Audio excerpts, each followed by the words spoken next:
கர்த்தருடைய நாமத்துக்கு மகிமை உண்டாவதாக. இன்றைய வார்த்தை சங்கீதம் 122:7. உன் அலங்கத்துக்குள்ளே சமாதானமும் உன் அரண்மனைக்குள்ளே சுகமும் இருப்பதாக. எனக்கு அருமையானோட உங்கள் வீட்டை குறிக்கிறது. இந்த ஆசீர்வாதம் உங்கள் வீடை குறிக்கிறது.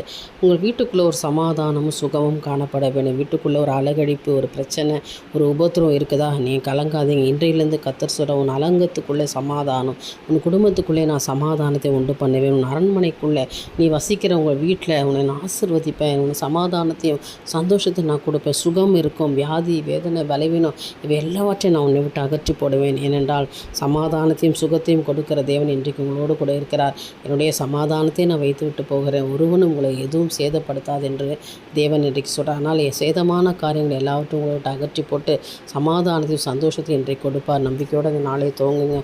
கர்த்தரால் எல்லாமே ஆகும். உங்கள் வாழ்க்கையை உயர்த்த தேவனால் முடியும் என்று நம்புங்க. நிச்சயமாய் கர்த்தர் உங்களை ஆசீர்வதிப்பாராக.